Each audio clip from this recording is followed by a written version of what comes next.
नमस्कार साथियों।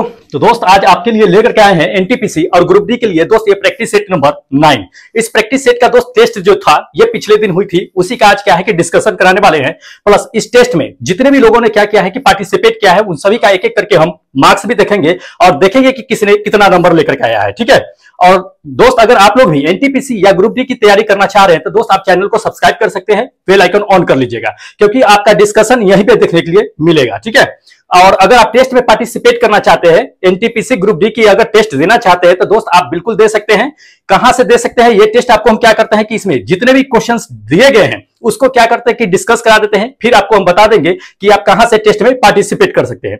काफी इंपॉर्टेंट है, काफी सिलेक्टेड क्वेश्चन रहता है जो आपके एग्जाम के ध्यान में रख करके क्या किया जाता है कि इस टेस्ट को तैयार किया जाता है। इसलिए दोस्त बिल्कुल मिस मत कीजिएगा, अभी से ही तैयारी में लग जाइएगा क्योंकि जब एग्जाम आएगा तो दोस्त ये सभी क्वेश्चन जो है आपको काफी हेल्प करेगा एग्जाम में। इसलिए बिल्कुल मिस मत कीजिएगा, टेस्ट अभी से ही अटेम्प्ट करना शुरू कर दीजिए।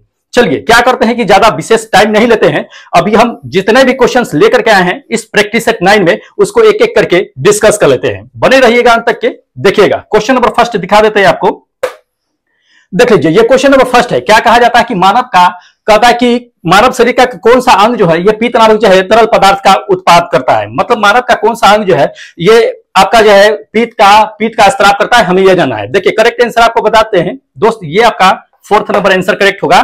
क्या? लीवर यानी कि यकृत। यकृत क्या करता है कि पीत का स्त्राव करता है। ठीक है।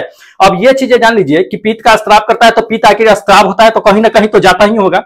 तो दोस्त ये पीत जो है पीत नली से निकलते हुए क्या होता है ना कि पित्ताशय में जाकर के जमा हो जाता है और उस पित्ताशय से क्या करता है कि छोटी आंत में वो पीत जाता है जो भोजन को क्या करता है कि डाइजेस्ट करने का काम करता है। ठीक है। किसे? भोजन को डाइजेस्ट। यह किसी तरह का ये डाइजेस्टिव एंजाइम नहीं होता है लेकिन भोजन को पचाने में जरूर मदद करता है। ठीक है। तो इसको ध्यान में रखिएगा।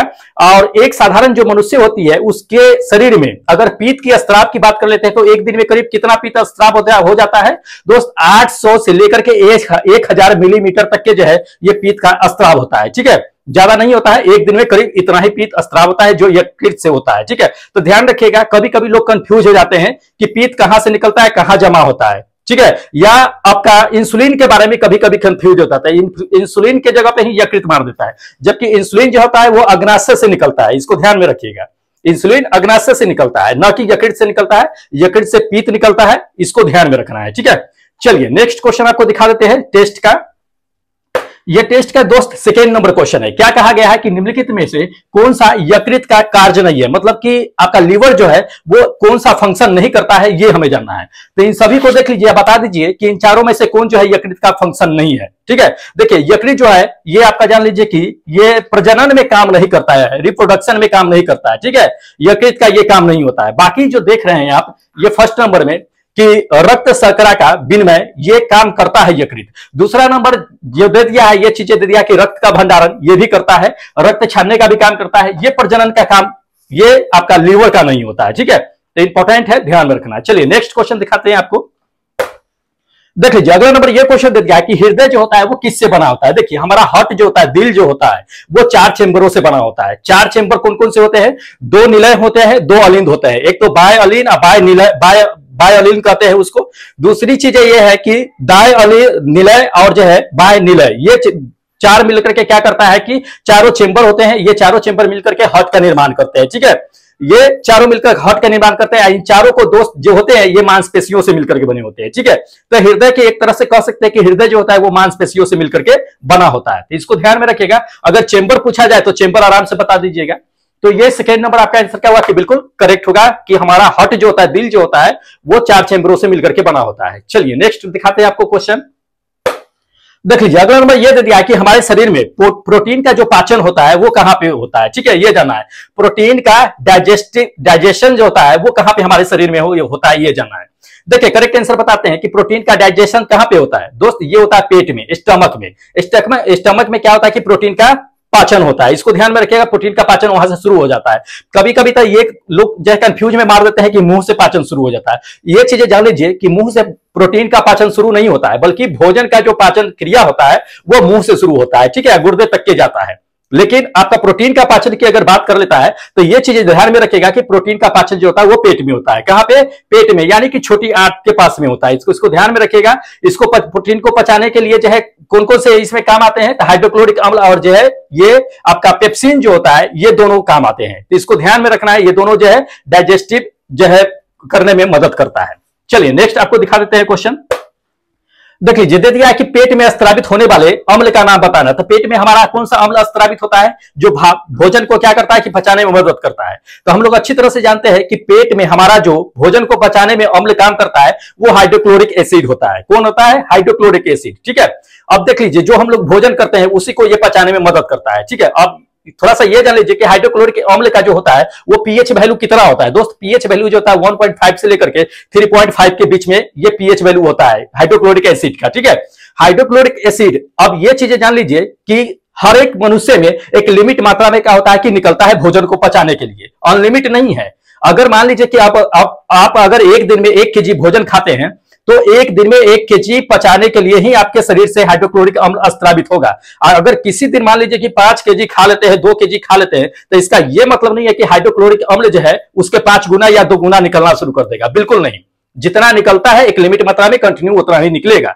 अगर 2 केजी खा लेते हैं तो 1 केजी के लिए ही जो है आपका हाइड्रोक्लोरिक एसिड निकलेगा और 1 किलो के लिए ही पाचन का काम करेगा। बाकी जो बच गया वो जान लीजिए कि अनडाइजेस्टिव हो जाता है, जिसकी वजह से क्या होता है कि आपको वोमिटिंग होना शुरू हो जाता है, या तो दस्त हो जाता है, या तबीयतें बिगड़ जाती है। इसलिए ज्यादा मात्रा में कभी भी भोजन न करें। कभी अगर मान लीजिए कि अच्छी चीजें होते हैं कि लोगों को कि चलो ठीक है अच्छी चीजें देख लिए तो दाब के खाना शुरू कर देते हैं, तो दोस्त ऐसा ना करें, क्योंकि हाइड्रोक्लोरिक एसिड जो होता है एक लिमिट मात्रा में होता है, एक लिमिट मात्रा में आपको भोजन पचाता है। तो इसको ध्यान में रखिएगा। हाइड्रोक्लोरिक अम्ल ये आपका क्या होगा कि बिल्कुल करेक्ट आंसर होगा, सेकेंड नंबर। चलिए नेक्स्ट आपको क्वेश्चन दिखा देते हैं।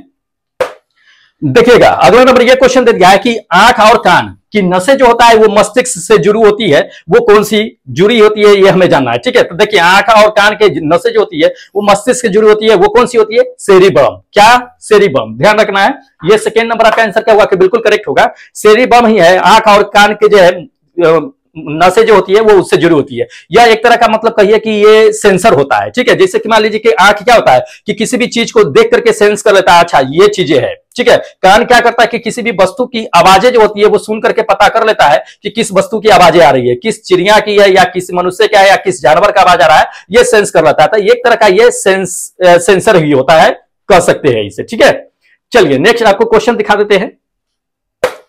देख लीजिए, अगला नंबर ये क्वेश्चन दे दिया कि उस रक्त वाहिका का हमें क्या करना है कि नाम बताना है जो ऑक्सीजन रहित रक्त को ले जाने का काम करता है। तो ऑक्सीजन रहित रक्त को ले जाने का काम कौन करता है, हमें यह जानना है। तो इन चारों में से देखिए यह बता दीजिए कि ऑक्सीजन रहित रक्त को ले जाने का काम कौन करता है और कहां ले जाता है, हम ये भी जानेंगे।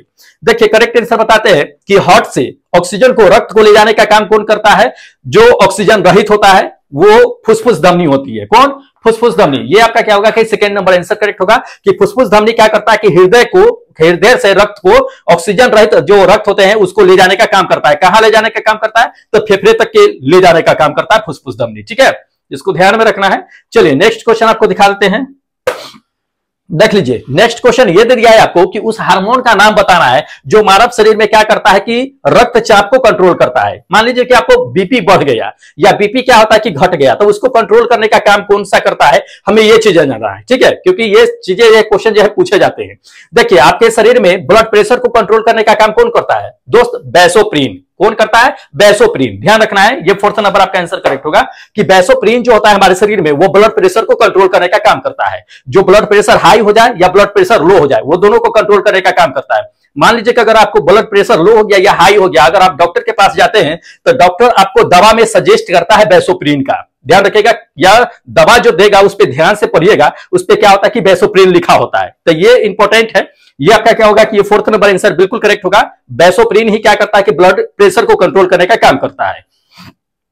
नेक्स्ट देख लीजिए, कहता है इसमें कि उस झिल्ली का हमें क्या करना है कि नाम बताना है जो मस्तिष्क और रीढ़ की जो हड्डी होती है उससे ढकी होती है। काफी इंपॉर्टेंट क्वेश्चन है दोस्त। ये मस्तिष्क और रीढ़ की हड्डी से जो ढकी होती है उस झिल्ली का नाम बताना है। तो आपको बताते हैं कि उस झिल्ली का नाम जो है मेनिंजिस है। क्या है? मेनिंजिस। ये आपका क्या होगा कि थर्ड नंबर आंसर करेक्ट होगा, मेनिंजिस। दिखा देते हैं मेनिंजिस। आपको मेनिंजिस देख लीजिए, ये क्या है कि मेनिंजिस है जो खोपड़ी के ठीक ऊपर होता है, यहाँ पे खोपड़ी के ठीक ऊपर होता है, मेनिंजिस होता है। इसमें क्या होता है कि तरल पदार्थ भरे होते हैं। इस तरल पदार्थ में अगर मान लीजिए इसमें क्या होता है कि किसी तरह का अगर संक्रमण हो जाता है तो ये जान लीजिए कि जोरों से दर्द करना शुरू कर देता है, जिससे आपको क्या होगा कि मस्तिष्क सिर जो है काफी जोर जोर से दर्द करना शुरू कर देगा, जिसे हम लोग जो है मेनिंजाइटिस के वर्ड में इसे जानते हैं। ठीक है, क्या जानते हैं? मेनिंजाइटिस के वर्ड में। तो इसको ध्यान में रखिए, है संक्रमण की वजह से क्या होता है कि आपका मेनिंजिस जो होता है वो दर्द करता है, उसी को मेनिंजाइटिस कहते हैं। इंपॉर्टेंट क्वेश्चन है। चलिए नेक्स्ट क्वेश्चन दिखाते हैं आपको। देख लीजिए, नेक्स्ट आपको क्वेश्चन दे दिया है कि निम्नलिखित में से कौन सा युग्म जो है वो गलत मिलान किया गया है, ये हमें जानना है। ठीक है, तो इन चारों में से देख लीजिए, बता दीजिए कि कौन सा जो है ये गलत मिलान किया गया है। देखिए करेक्ट आंसर बताते हैं दोस्त, इन चारों को देखिएगा तो आपको करेक्ट आंसर जो होगा, जो सही नहीं मिलान किया गया है उसकी बातें कर रहे हैं।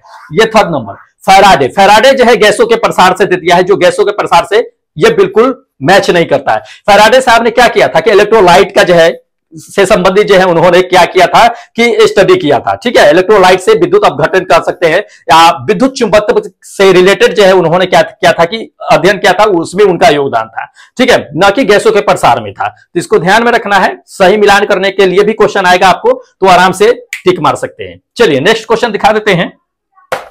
देख लीजिए, अगला नंबर ये क्वेश्चन दे दिया कि उस वैज्ञानिक का नाम बताना है। उस वैज्ञानिक का नाम बताना है जिसने यह खोजा था कि पृथ्वी जो है क्या कर रहा है कि सूर्य के चारों ओर घूम रहा है। ठीक है, हमें यह जानना है। तो हम लोग अच्छी तरह से जानते हैं और कई बार जो है ये चीजें पढ़ रखे हैं कि किसने यह ग्रहों के गति के नियम का खोज किया था कि कोपरनिकस साहब ने। किसने? कोपरनिकस साहब ने। ध्यान रखना है ये चीजें। ये आपका क्या होगा कि फर्स्ट नंबर आंसर क्या होगा कि बिल्कुल करेक्ट होगा। कोपरनिकस साहब ने ही सबसे पहले ये चीजें बताई थी कि पृथ्वी जो है या ग्रह जो है क्या होता है कि चारों ओर जो है सूर्य के चारों ओर चक्कर लगाते हैं। ठीक है, लेकिन इनके कुछ साथी लोग थे जो इसे मानने से मना कर दिया था। ठीक है, जो एक उन्हीं में से इनके प्रचलित साथी जो थे कैथोलिक चर्च थे, जो इस चीज को मना कर दिए थे कि नहीं, ऐसा नहीं होता है कि ग्रह जो है या पृथ्वी जो है वो सूर्य के चारों ओर घूमता है। क्योंकि अगर धरती पर से देखा जाए तो सूर्य क्या करता है कि चारों ओर घूमता है, हमें धरती घूमती हुई दिखाई नहीं देती है या हम महसूस भी नहीं करते हैं। ठीक है, तो कैथोलिक चर्च ने इसे मना कर दिया था, लेकिन कुछ समय के बाद जब इस पे शोध किया गया, स्टडी किया गया, तो ये कोपरनिकस साहब का क्या हुआ कि बात सत्य आया और इनके बातों पर जो है बुक भी लिखी गई थी। तो इसको ध्यान में रखिएगा, इंपॉर्टेंट है, पूछी जाते हैं। चलिए नेक्स्ट देख लीजिए, नेक्स्ट क्वेश्चन दे दिया है कि कृत्रिम जीन जो होता है, आर्टिफिशियल जीन्स जो होते हैं, उसके निर्माण उसके किसके द्वारा जो है निर्माण किया गया था, ये हमें जानना है। देखिए आर्टिफिशियल अगर हम जीन्स की बात कर लेते हैं तो वो किसके द्वारा निर्माण किया गया था? हरगोविंद खुराना साहब के द्वारा, जो अपने भारत के थे। इन्हें नोबेल पुरस्कार भी दिया गया था, ध्यान रखिएगा, इसी जीन्स के लिए। ये आपका क्या होगा कि थर्ड नंबर आंसर करेक्ट होगा। इन्होंने ही सबसे पहले क्या किया था कि जीन के प्रोटीन का संश्लेषण किया था और उसे जो है सबसे पहले इन्होंने, भारत के ही थे, जीन का कोड को इन्होंने तोड़ा था। जीन के कोड को तोड़ा था। ये कब किए थे तो जान लीजिए 1972 ईस्वी के आसपास में इन्होंने आर्टिफिशियल जीन बना दिया था। तो इनके लिए इन्हें नोबेल पुरस्कार भी दिया गया था। चलिए नेक्स्ट देख लीजिए, अगला नंबर ये क्वेश्चन दे दिया आपको कि चेचक के टीके का आविष्कार जो है वो किसने किया था।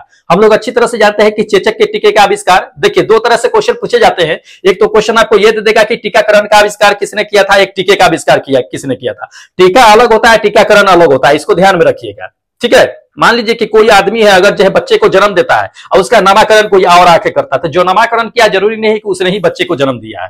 तो ये चीजें होता है। उसी तरह से टीका अलग होता है, टीकाकरण अलग होता है। तो टीके का खोज जो है अगर कहा जाए तो टीका का खोज दोस्त किसने किया था? लुईस पास्कर साहब ने। किसने? लुईस पास्कर साहब ने किया था। ये फोर्थ नंबर आपका आंसर करेक्ट होगा। और टीकाकरण की अगर बातें कर लेता है कि टीकाकरण की खोज जो है किसने किया था, तो एडवर्ड जेनर साहब का हम नाम ले लेते हैं। किसे? एडवर्ड जेनर साहब का। ध्यान रखिएगा, टीकाकरण अलग है और टीका अलग है, तो इंपॉर्टेंट है, पूछे जाते हैं।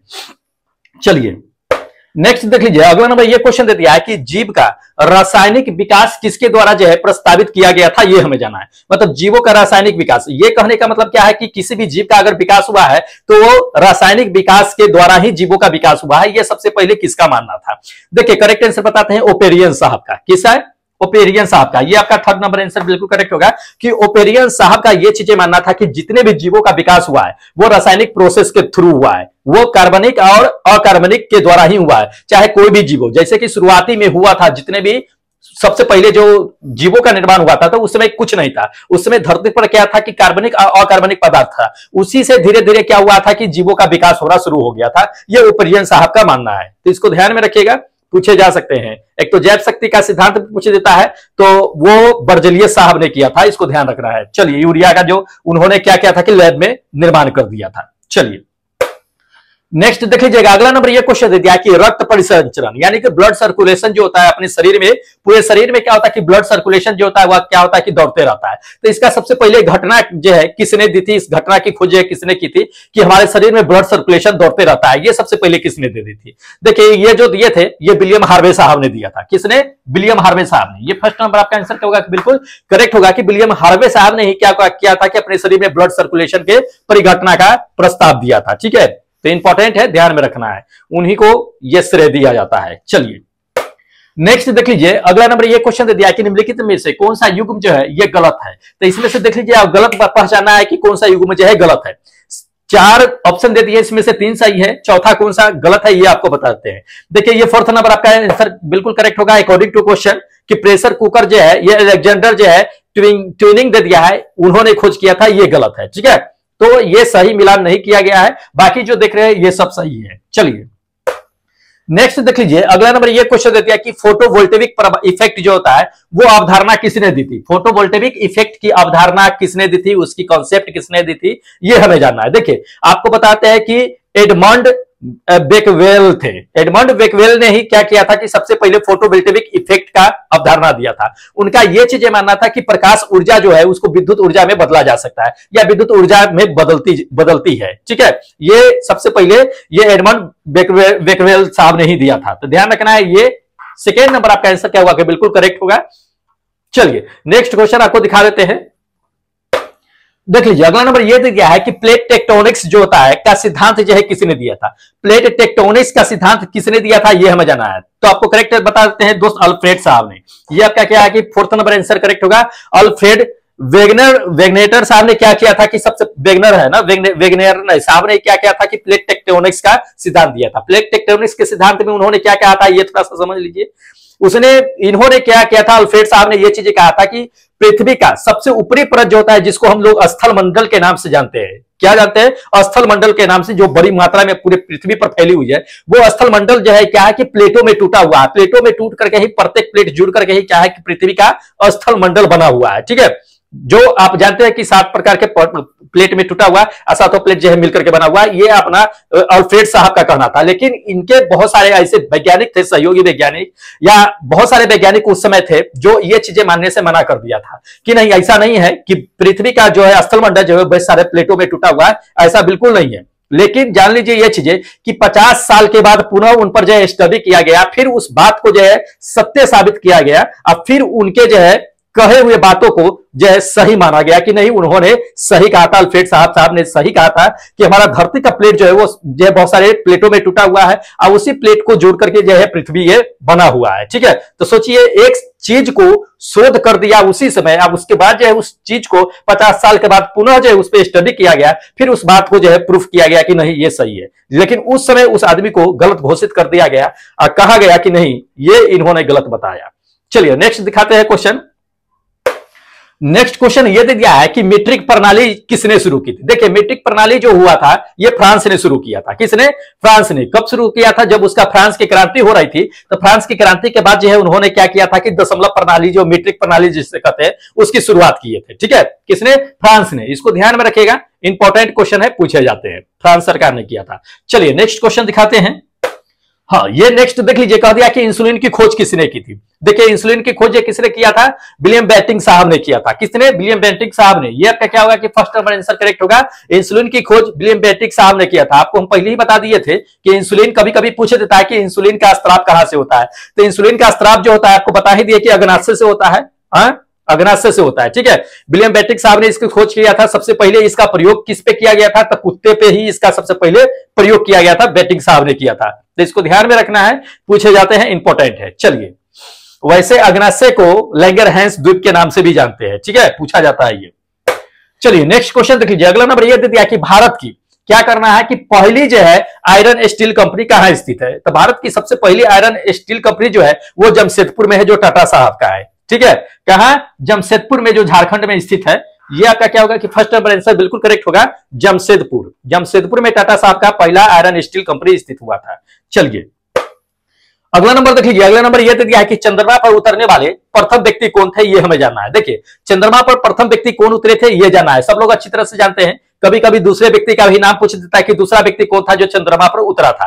तो चंद्रमा पर दो लोग गए थे उस समय में, एक तो पहले नंबर ये गए थे कि नील आर्मस्ट्रांग थे, और दूसरा उनके साथ में ही कौन थे, एड्रिनल साहब थे। कौन थे, वर्ज एड्रिनल साहब। उन्होंने ही दो आदमी क्या किए थे कि चंद्रमा पर गए थे। सबसे पहले चंद्रमा पर पांव जो रखे थे वो नील आर्मस्ट्रांग साहब ने ही रखा था। ठीक है, नॉर्मली जो है आदमी का दिल जो धड़कता है 1 मिनट में 72 बार धड़कता है, लेकिन जब नील आर्मस्ट्रांग जो थे वो चंद्रमा पर उतर रहे थे तब उनकी कदम रखने से पहले उनका दिल का स्पीड जो था 172 बार धड़का था, 172 बार। ठीक है, इसको ध्यान में रखिएगा। किससे गए थे, तो अपोलो 11 से उन्होंने क्या किया था कि चंद्रमा पर गए थे 20 जुलाई 1969 ईस्वी में। ध्यान रखना है, ये चीजें पूछे जाते हैं। चलिए नेक्स्ट देख लीजिए, अगला नंबर ये क्वेश्चन दे दिया है कि विश्व साक्षरता दिवस जो होता है वो कब मनाई जाती है। देखिए विश्व साक्षरता दिवस में बहुत लोग तो 5 सितंबर ढूंढने लगता है कि शिक्षक दिवस को ही साक्षरता दिवस मान लेते हैं, लेकिन जान लीजिए कि विश्व साक्षरता दिवस अलग होता है, शिक्षक दिवस अलग होता है। तो विश्व साक्षरता दिवस की अगर बात कर लेते हैं तो यह 8 सितंबर को मनाई जाती है। कब, 8 सितंबर को। ये आपका क्या होगा कि सेकेंड नंबर आंसर बिल्कुल करेक्ट होगा कि 8 सितंबर को विश्व साक्षरता दिवस मनाई जाती है, और टीचर्स डे जो होता है वो 5 सितंबर को मनाई जाती है। ठीक है, चलिए नेक्स्ट देख लीजिए, अगला नंबर ये क्वेश्चन दे दिया कि नीति आयोग कब अपनाई गई थी। दोस्त नीति आयोग कब अपनाई गई थी, मोदी साहब जब आए थे तभी उन्होंने क्या किया था कि नीति आयोग लाया था। ठीक है, कब अपनाई गई थी, कब बनाई गई थी नीति आयोग, उनके शासनकाल में मोदी जो साहब जब आए तब से बहुत सारे आयोग बने थे, बहुत सारे जो है नीति भी बनी थी। लेकिन चलिए इसमें हमें क्या जानना है, तो नीति आयोग के बारे में जानना है। ठीक है, तो नीति आयोग कब बनी थी, 1 जनवरी 2015 को, 1 जनवरी 2015 को। ध्यान रखिएगा, ये फर्स्ट नंबर आपका आंसर क्या होगा कि बिल्कुल करेक्ट होगा कि 1 जनवरी 2015 को नीति आयोग बना था। वो केंद्र सरकार के देखरेख में बनी थी। ठीक है, किसकी अध्यक्षता में, किसकी बैठक में, किसकी अध्यक्षता में हुई थी, ये नरेंद्र मोदी साहब की अध्यक्षता में ये नीति आयोग आया था। ठीक है, चलिए अगला नंबर देख लीजिए, अगला नंबर ये दे दिया है आपको कि भारत में वित्त आयोग के सदस्यों की नियुक्ति कौन करता है, ये हमें जानना है। देखिए वित्त आयोग की सदस्य की नियुक्ति की अगर बात कर लेते हैं तो ये राष्ट्रपति करता है। कौन करता है, राष्ट्रपति। ध्यान रखना है, ये आपका सेकंड नंबर आंसर क्या होगा कि बिल्कुल करेक्ट होगा कि वित्त आयोग की नियुक्ति जो होता है वो राष्ट्रपति करते हैं। किस अनुच्छेद के तहत करते हैं, कभी कभी ये चीजें पूछ देगा कि वित्त आयोग की नियुक्ति जो राष्ट्रपति करते हैं वो किस अनुच्छेद के तहत करते हैं, तो ध्यान रखिएगा 280 अनुच्छेद 280 के तहत जो है क्या करते हैं कि नियुक्ति करते हैं। इसमें होता क्या है, तो इस वित्त आयोग में जान लीजिए कि एक जो है आपका अध्यक्ष होता है और 4 जो होता है अन्य सदस्य होते हैं, टोटल मिलाकर के 5 होते हैं। ठीक है, तो इसको ध्यान में रखना है, इंपॉर्टेंट है। चलिए नेक्स्ट क्वेश्चन देख लीजिए, नेक्स्ट क्वेश्चन दे दिया है कि इंटरनेशनल कम्युनिकेशन यूनियन का मुख्यालय कहां है। दोस्त नेशनल यूनियन कम्युनिकेशन यूनियन की जो अगर मुख्यालय की बात कर लेते हैं तो ये जेनेवा में स्थित है। कहां, जेनेवा में। ध्यान रखिएगा, ये आपका क्या होगा कि 4th नंबर आंसर करेक्ट होगा कि जेनेवा में स्थित है। चलिए नेक्स्ट क्वेश्चन आपको दिखा देते हैं।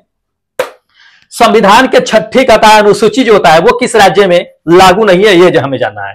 तो इन चारों ऑप्शनों को देखिए, बता दीजिए कि संविधान की 6ठी जो है अनुसूची जो है किस राज्य में लागू नहीं है, ये हमें जानना है। देखिए आपको करेक्ट आंसर बताते हैं दोस्त। अगर ऑप्शन में से देखा जाए तो ये फर्स्ट नंबर आपका आंसर क्या होगा कि मणिपुर।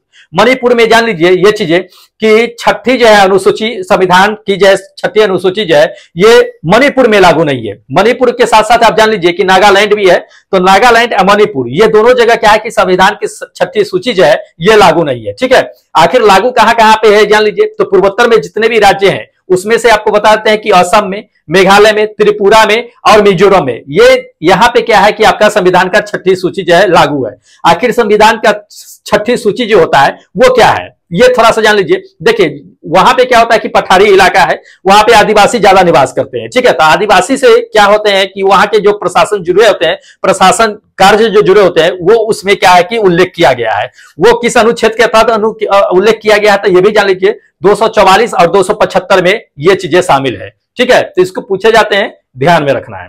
चलिए नेक्स्ट दिखाते हैं आपको क्वेश्चन। देख लीजिए अगला नंबर ये क्वेश्चन दे दिया कि कितने वर्षों तक के, अगर मान लीजिए कि आप लगातार बाहर रहते हैं, देश से बाहर रहते हैं, तो आपकी नागरिकता खत्म कर दी जाएगी। दोस्त बहुत अच्छा क्वेश्चन है, ये चीजें जान लीजिए कि अगर आप देश से लगातार 7 वर्षों तक के अगर बाहर रहते हैं तो आपकी नागरिकता जो है खत्म की जा सकती है। कितने वर्षों तक के, 7 इयर्स तक के आउट ऑफ कंट्री रहिएगा तो आपकी देश की जो सिटीजन है वो आपकी समाप्त कर दी जाती है। ध्यान रखना है, ये आपका क्या होगा कि ये थर्ड नंबर आंसर बिल्कुल करेक्ट होगा, 7 साल तक की। अब थोड़ा सा ये जान लीजिए कि मान लीजिए कि आप इंडिया में हैं, चाइना चले गए, क्या है कि इंडिया चाइना में वॉर होना शुरू हो गया, ना इंडिया का आदमी चाइना जा पा रहा है, ना चाइना का आदमी जो है इंडिया आ रहा है। मतलब इंडिया का आदमी अगर चाइना में फंसा हुआ है तो वहां से इंडिया नहीं आ पा रहा है, और चाइना का आदमी अगर इंडिया में है तो वो जो है चाइना नहीं जा पा रहा है। किस वजह से? वॉर की वजह से। तो ऐसी स्थिति में आपकी नागरिकता समाप्त नहीं की जा सकती है, ठीक है।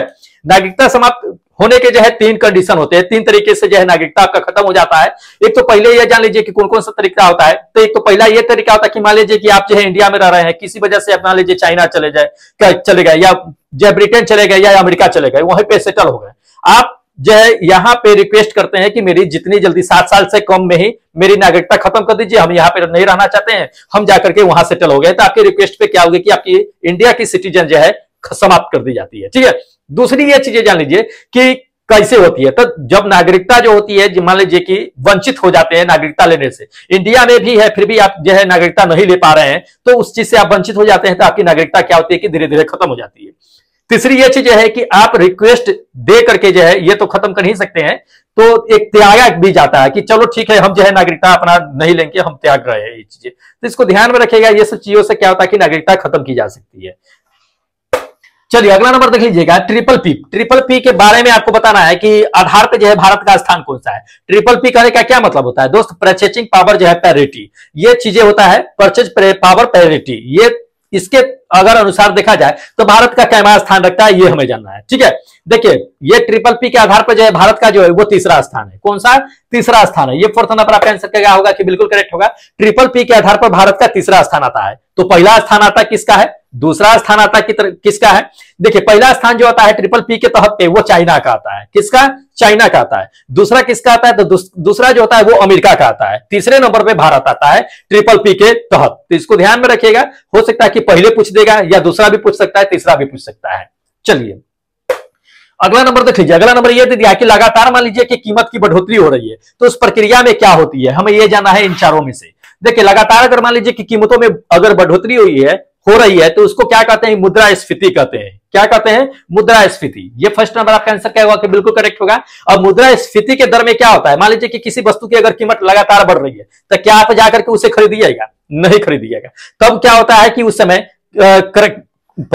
खरीदने की जो प्रक्रिया होती है या खरीदने की क्रम जो होती है, शक्ति जो होती है वो कम जाती है, ठीक है, मुद्रास्फीति में। क्योंकि क्या होता है कि वस्तुओं के दाम बढ़ जाते हैं, तो वस्तु क्या होते हैं कि खरीद नहीं पाते हैं लोग, तो उस समय क्या होता है मुद्रास्फीति, उसी को कहते हैं।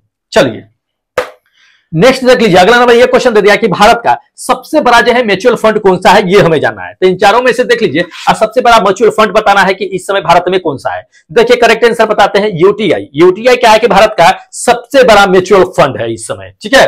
ये आपका क्या होगा? सेकेंड नंबर आंसर बिल्कुल करेक्ट होगा, यूटीआई। यूटीआई क्या है कि भारत का अभी सबसे जो है बड़ा म्यूचुअल फंड माना जाता है। चलिए नेक्स्ट देख लीजिए। अगला नंबर ये क्वेश्चन दे दिया कि विख्यात जो है सोमनाथ मंदिर किसने नष्ट किया था। काफी इंपॉर्टेंट क्वेश्चन है, पूछे जाते हैं। तो इन चारों में से देख लीजिए, बता दीजिए कि सोमनाथ मंदिर जो था उसको नष्ट किसने किया था। देखिए आपको बताते हैं कि सुल्तान मोहम्मद गजनबी का नाम सुने होइएगा, उन्होंने क्या किया था कि सोमनाथ मंदिर को नष्ट किया था। कौन? सुल्तान मोहम्मद गजनबी। ये आपका क्या होगा कि सेकेंड नंबर आंसर करेक्ट होगा कि सुल्तान मोहम्मद गजनबी थे, इन्होंने ही क्या किया था कि सोमनाथ मंदिर को नष्ट किया था। ऐसा माना जाता है इतिहासकारों के अनुसार कि सोमनाथ मंदिर पे 17 बार मोहम्मद गजनबी ने क्या किया था कि आक्रमण किया था। कितने बार? 17 बार।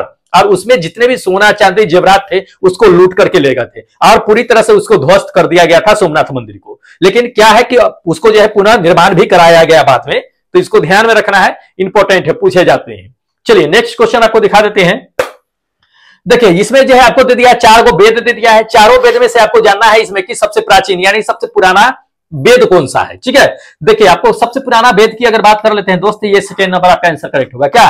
ऋग वेद। ऋग वेद जो है चारों वेदों में से जान लीजिए कि सबसे पुराना वेद है।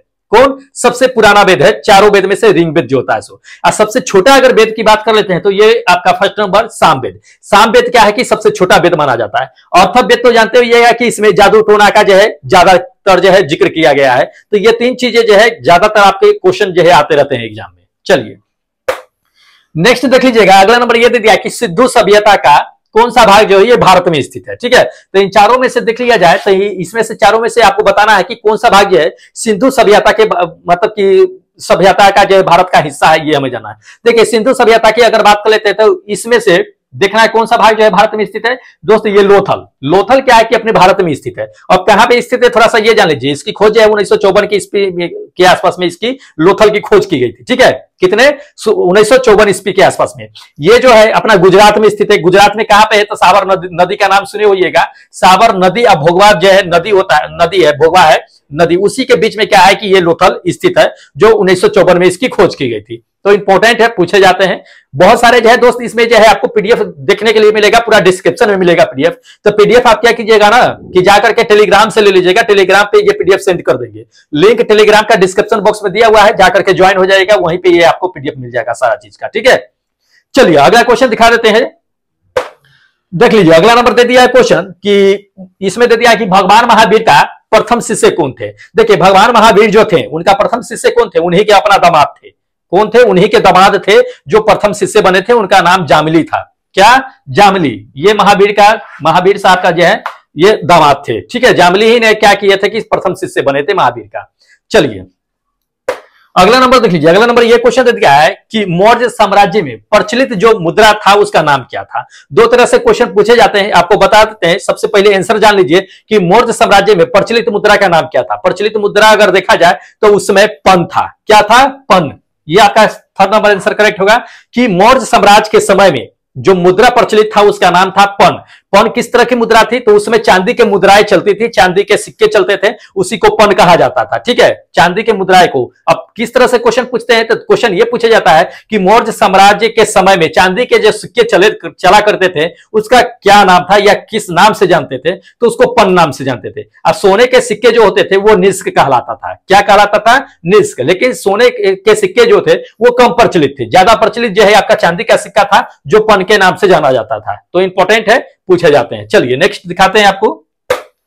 देख लीजिए नेक्स्ट ये क्वेश्चन दे दिया है कि किस खेल के परिसर को कोर्स कहा जाता है। तो इसमें से देख लीजिए, आपको बता देना है कि किस खेल के परिसर को, मतलब ग्राउंड को ये कोर्स कहा जाता है, ये हमें जानना है। तो दोस्त गोल्फ एक खेल है जिसके प्ले ग्राउंड को क्या कहते हैं हम लोग, कोर्स के नाम से जानते हैं। तो ये आपका क्या होगा कि थर्ड नंबर आंसर बिल्कुल करेक्ट होगा कि गोल्फ के खेल परिसर को दोस्त कोर्स के नाम से जानते हैं। चलिए नेक्स्ट देख लीजिए। अगला नंबर ये क्वेश्चन आपको दे दिया है कि दक्षिण एशिया का एकमात्र क्या करना है कि एक्टिव जो ज्वालामुखी है वो कहां पे स्थित है, हमें यह जानना है। ठीक है, दक्षिण एशिया की बातें कर रहा है, जो सबसे ज्यादा एक्टिव है ये हमें जानना है, सक्रिय ज्वालामुखी। देखिए सक्रिय ज्वालामुखी दक्षिण एशिया की अगर बात कर लेते हैं तो ये बैरन द्वीप है। कौन है, बैरन द्वीप। ये आपका क्या होगा कि फर्स्ट नंबर आंसर बिल्कुल करेक्ट होगा कि बैरन द्वीप जो है सबसे सक्रिय ज्वालामुखी मानी जाती है। अब ये चीजें जान लीजिए कि बैरन द्वीप जो ज्वालामुखी है वो आखिर है कहां। दोस्त ये चीजें जान लीजिए कि बैरन द्वीप जो है ये अंडमान निकोबार के द्वीप समूह जो है उसी में ये स्थित है। ठीक है, अंडमान निकोबार के द्वीप समूह में। ये अंडमान निकोबार में आप एक पोर्ट ब्लेयर है। ठीक है, पोर्ट ब्लेयर से जान लीजिए कि 140 किलोमीटर दूर जो है ये स्थित है, जो सबसे ज्यादा एक्टिव है। तो इसको ध्यान में रखना है, पूछे जाते हैं। चलिए नेक्स्ट दिखाते हैं आपको क्वेश्चन। देख लीजिए अगला दे दिया कि भारत का मैनचेस्टर किसे कहा जाता है, हमें यह जानना है। ठीक है, तो इन चारों में से देख लीजिए, आप बता दीजिए कि भारत का मैनचेस्टर किसे कहा जाता है। देखिए करेक्ट आंसर बता देते हैं, अहमदाबाद को। अहमदाबाद को भारत का मैनचेस्टर कहा जाता है।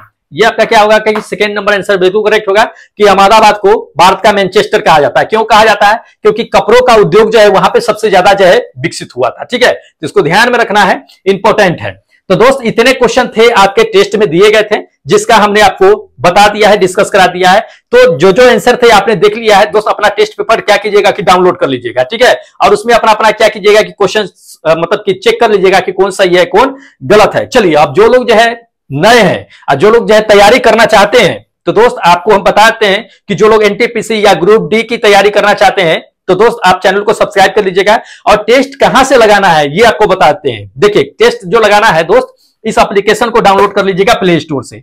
ERCB सर के नाम से ये क्या है कि एप्लीकेशन आपको अवेलेबल जो है देखने के लिए मिलेगा।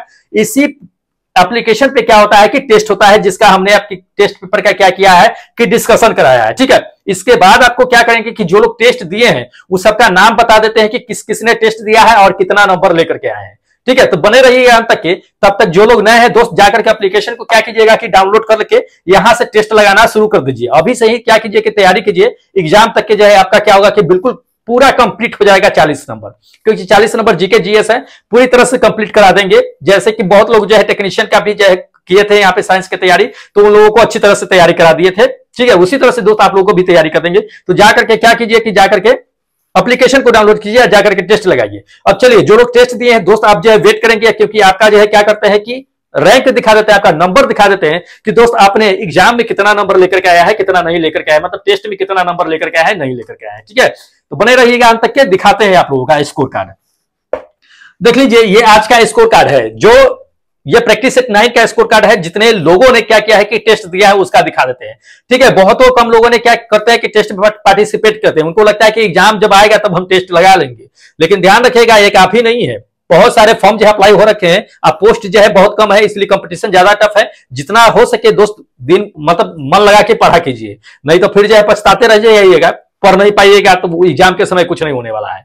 चलिए अभी दिखा देते हैं, देख लीजिए नंबर 1 पे जो बने हुए सचिन चंद्रवंशी है, जो नंबर 1 पे बने हुए हैं। 40 नंबर का 40 को क्वेश्चन का टेस्ट हुआ था, जिसमें से इन्होंने 28 नंबर लेकर के आया है। बहुत अच्छा है दोस्त, नेगेटिव भी मार्किंग इसमें किया गया है, जैसे कि रेलवे में किया जाता है 1/3। तो 1/3 है, एक नंबर गलती, एक क्वेश्चन गलती कीजिएगा तो 0.33 मार्क्स काट लिए जाएंगे, और एक क्वेश्चन अगर सही होता है तो 1 मार्क्स आपको दिए जाते हैं। तो उसी के आधार पर ये टेस्ट तैयार किया गया है। तो इसमें बिल्कुल चाहे आपको क्या होगा कि एकदम एग्जाम की तरह फीलिंग होगा, तो टेस्ट बिल्कुल दिया कीजिए दोस्त, एकदम एग्जाम की तरह फीलिंग होगा। ऐसा नहीं है कि किसी को भी उठा करके ऐसे ही डाल दिया जाए। ठीक है, चलिए दूसरे नंबर पे देख लीजिएगा। दूसरे नंबर पे क्या है कि मुकेश सौ है, जो टेस्ट दिए हैं। तीसरे नंबर की अगर बात कर लेते हैं तो तीसरे नंबर कौन है कि प्रिंस कुमार है, जो तीसरे नंबर पे है। चौथे नंबर की अगर बात कर लेते हैं तो चौथे नंबर पे मृत्युंजय है। 5वें नंबर पे कौन है, ये मणिकांत भाई है। और छठे नंबर की अगर बात कर लेते हैं तो नितेश कुमार साहब है, जो छठे नंबर पे है। चलिए बहुत अच्छा है, नेक्स्ट दिखा रहे हैं आपको।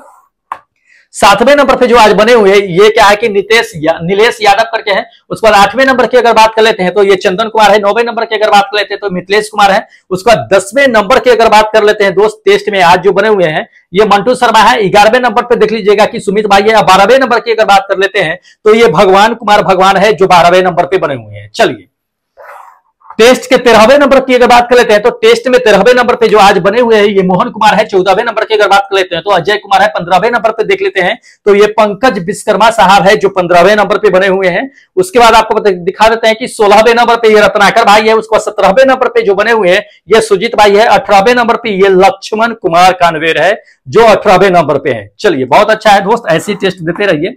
चलिए 19वें नंबर की अगर बात कर लेते हैं तो 19वें नंबर पे कौन है कि रोशन कुमार है।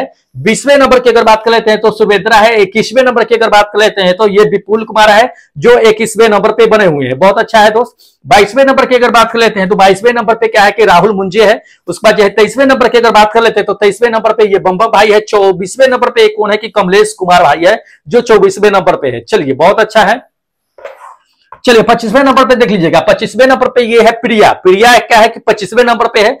26वें नंबर पे फरियाद अंसारी साहब है। उसके बाद जो है आपका 27वें नंबर की अगर बात कर लेते हैं, 27वें नंबर पे देखिएगा श्वेता कुमारी है, जो 27वें नंबर पे बनी हुई है। चलिए उसके बाद जो है आपको दिखा देते हैं 28वें नंबर पे। 28वें नंबर पे कौन है कि कमला कुमारी है, जो 28वें नंबर पे है। 29वें नंबर की अगर बात कर लेते हैं तो विनय साहब, जो हमारे यूपी से। 30वें नंबर की अगर बात कर लेते हैं तो ये पवन है, जो हनुमानगढ़ से है, जो 30वें नंबर पे बने हुए हैं।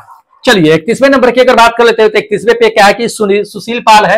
उसके बाद 22वें नंबर की पे कौन है, 31 है ना, 32वें नंबर पे। 32वें नंबर पे कौन है कि मुनेंद्रा द्विवेदी है। 33वें नंबर की अगर बात कर लेते हैं तो 33वें नंबर पे कौन है कि बबली प्रजापति है, जो 33वें नंबर पे है। तो दोस्त कुल इतने लोगों ने क्या किया है कि टेस्ट अटेम्प्ट किए हैं। टेस्ट में तो वैसे बहुत सारे लोग अटेंड मतलब कि आकर के ऐड हो रखे हैं, लेकिन टेस्ट बहुत कम देते हैं। लेकिन जैसे ही एग्जाम होगा वैसे सब आकर के जग जाएंगे। ठीक है, तो दोस्त उस समय कुछ नहीं होना जाना है, इसलिए अभी से ही धीरे धीरे प्रैक्टिस कीजिए। 10 से 15 मिनट 10 मिनट का टेस्ट होता है। 10 मिनट में आराम से बैठ करके अगर डेली कर लेते हैं प्रैक्टिस तो सोच लीजिए एक दिन में 40 क्वेश्चन आपका प्रैक्टिस हो जाता है। एक दिन में 40 क्वेश्चन प्रैक्टिस हुआ, मतलब अगर 30 दिन अगर प्रैक्टिस कर लेते हैं क्वेश्चन तो 30 दिन में कितना 1200 क्वेश्चन प्रैक्टिस कर लिए। 1200 क्वेश्चन अपने मायने रखता है, लेकिन अभी एग्जाम के बहुत सारा समय है, तो इसके अलावा भी हम आप लोगों को क्या करेंगे कि मटेरियल प्रोवाइड कराते रहेंगे। चैनल को सब्सक्राइब कर लीजिएगा, यूट्यूब पे ही फ्री वाला मटेरियल आते रहेगा, तो चैनल सब्सक्राइब कर लीजिएगा, बेल आइकन को ऑन कर लीजिएगा, क्योंकि जब भी टेस्ट का डिस्कशन या अन्य वीडियो हम आपके लिए ग्रुप डी के लिए लेकर के आएंगे, चाहे एनटीपीसी वालों के लिए लेकर के आएंगे, तो दोस्त यहीं पे आपको देखने के लिए मिलेगा। इसलिए दोस्त चैनल को सब्सक्राइब कर लीजिए और बेल आइकन को ऑन कर लीजिएगा, और हमें इजाजत दे दीजिए, क्योंकि हम फिर मिलेंगे आपके एक नए वीडियो एक नए प्रैक्टिस सेट के साथ। तब तक जय हिंद दोस्तों।